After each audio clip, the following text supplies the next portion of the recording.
My mom went out for a drive and came back different. I don't think she is my mom anymore. Hey, honey, I'm thinking of heading out for a drive. Care to join me? My mother's voice echoed. Glancing up, I responded, Thanks, Mom, but I think I'll pass. Where are you headed? I thought I'd take that scenic route through the forest by Rockefeller Mountain, she replied with a hint of excitement. All right, have fun, I said. With a gentle kiss on my cheek, my mother departed. I sat there, listening as the hum of the car's engine faded into the distance. Settling into the couch, I grabbed some snacks from the fridge and began mindlessly watching an old war film. The movie, combined with the coziness of the couch, gradually pulled me to sleep. As quick as I fell asleep, an insistent vibration of my phone jerked me back to consciousness. Rubbing my eyes, I picked it up and was met with a series of missed call notifications, all from my mom. I tried returning her calls, but each attempt was met with her voicemail. Glancing at the clock, it read 10:48 p.m. She'd left at precisely 3:23 p.m. No drive, especially on that trail, would take that long. A storm of thoughts began to rage in my head, each more worrisome than the last. Had she gotten lost? Had the car broken down? Or was it something worse? As these scenarios whirled around in my mind, a sharp, sudden sound pierced through the air, the ring of the doorbell. I sprang from the couch, feet pounding the wooden floor, as I raced to the door. The narrow view through the peephole revealed the face of my mother. But something was off. Her eyes, usually so full of warmth, seemed distant, almost hollow. Swinging the door open, my voice was a mix of relief and frustration. Where have you been all this time? She met my gaze, those unsettlingly vacant eyes seeming to peer right through me. Silent, she brushed past me with an air of detachment, making her way to her room without uttering a word. The next day was somewhat normal. I found her in the kitchen, going through the familiar routine of preparing breakfast. But there was a change in her demeanor. Our usual conversations was absent, replaced by silence. As I readied myself for work, I tried to bridge the gap. Hey, Mom, I'm heading off to work. See you later. All I received was a nod, a silent acknowledgement, leaving a cold space where her usual warm response would be. I got off of work late. I pulled into the driveway around 2 or 3 a.m. Trying not to make a sound, I crept into the house, not wanting to wake my mom. I tiptoed through the dimly lit halls towards the kitchen to grab some snacks and take them to my room.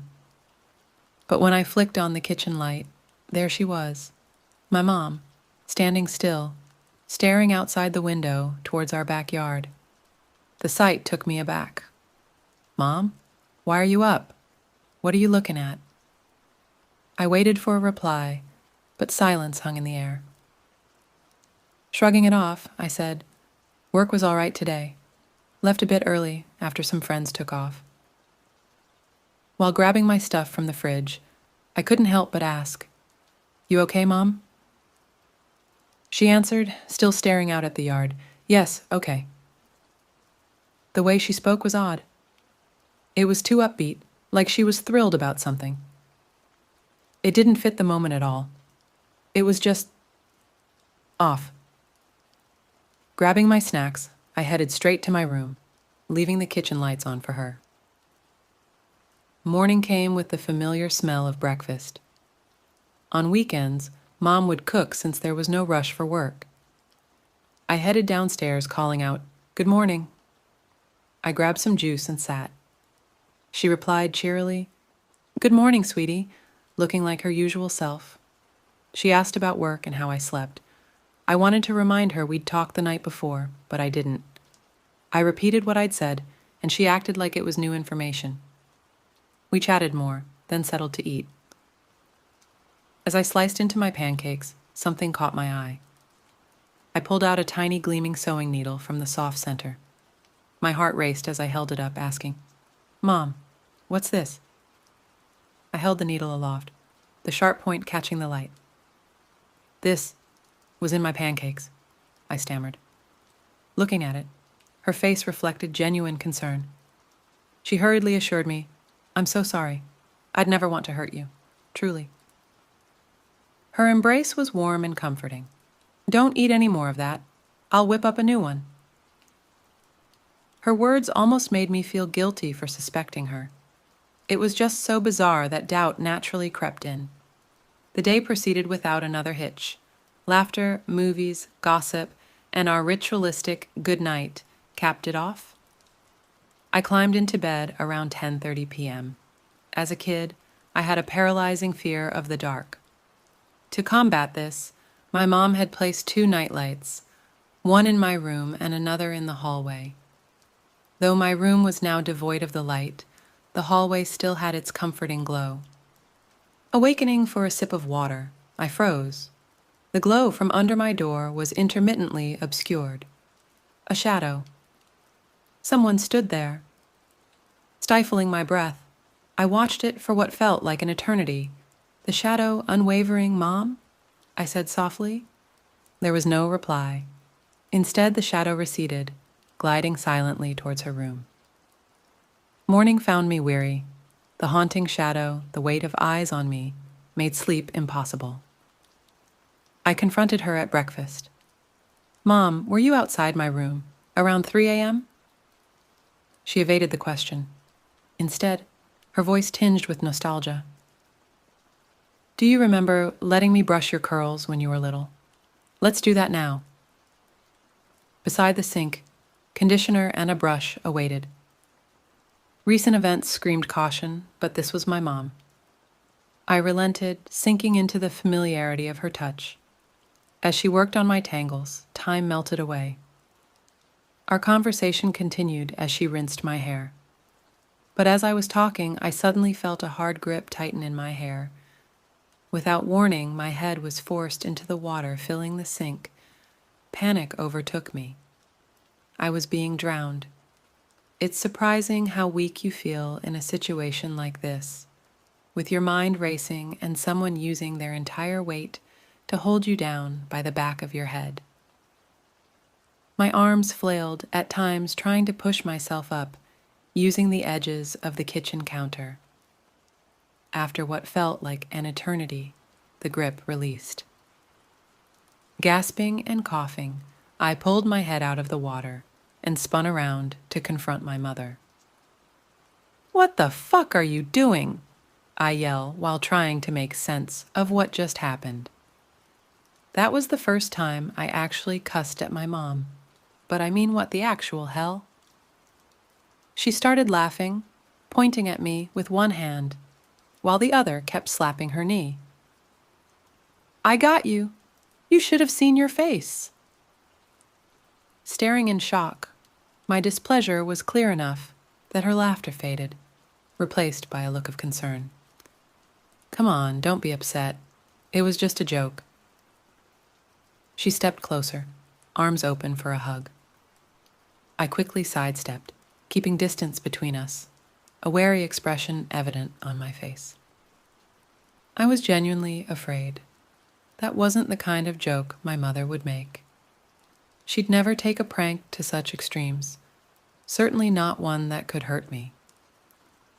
It was at this moment I realized something was terribly off about her. In fact, I began to doubt if she was really my mother at all. From then on, I became distant. Our conversations were minimal, only out of necessity. I began to avoid meals, spending more time locked in my room. Those eerie nights when she'd stand outside my door persisted. It was like clockwork, always around the same hour. And every night, after a while, the shadow would recede.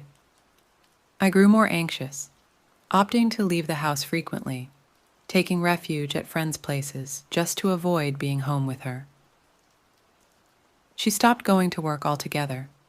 During the day, she'd be in the backyard, engaged in strange activities, digging random holes, thrusting a trowel into the ground, or just standing there, seemingly talking to herself, though I could never make out the words. However, last night's event is one that will forever be etched in my memory. Before drifting to sleep, I recall praying for an uninterrupted night's rest. The mere sight of her shadow under my door had become a haunting and fearsome nightly ordeal. I found myself jolted awake in the pitch blackness of my room. Reluctantly, I shifted my gaze to the bottom of my door. As I feared, her shadow was there. She was standing just outside, silent as ever. I tried to force myself back to sleep, but given the circumstances, sleep eluded me. Then something different occurred. A knock. 7 soft, deliberate knocks. After the knocks, silence consumed the room.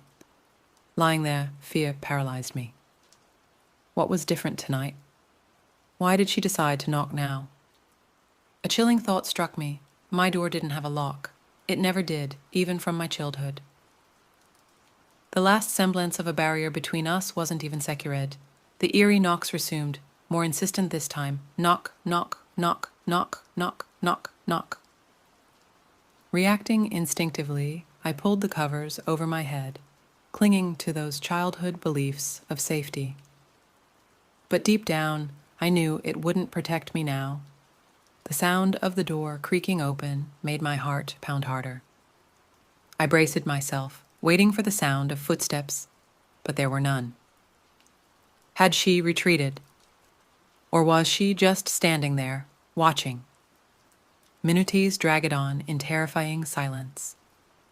Then, suddenly, there was a rapid, scuttling noise. It sounded impossibly fast, moving from the floor to the walls, to the ceiling. The entire room echoed with it. Blind terror overcame me, thoughts racing uncontrollably. Is she crawling on all fours? How is she moving so fast? What is she doing? Am I going to die? These fears consumed me until darkness took over. Whether from stress or sheer panic, I lost consciousness. Gratefully, it spared me from whatever horror unfolded that night. When morning light finally greeted me, my room was a mess, everything thrown into chaos. It was nowhere in sight. Did it leave? Is it in the house still? These questions remain unanswered. Gathering my courage, I finally left the safety of my bed and managed to prop a chair against the door for some semblance of security. I'm at a loss for what to do next, or whom to turn to.